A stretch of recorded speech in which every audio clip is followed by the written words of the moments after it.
This is video 14. Reminded, moving away from the stone circle back up to the earlier mound that I just walked down from, which is marked as a cairn. Bit of context, Reverend John Griffiths termed the previous site, video 13, as the Rhondda Stonehenge in 1904. He did a hell of a lot of research up here. Unfortunately, most of it was burnt by his sister, who was a devout Christian, and because of the pagan connotations.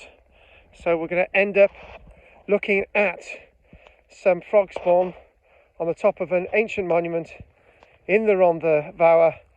Thank you very much, KARL-JAMES Langford.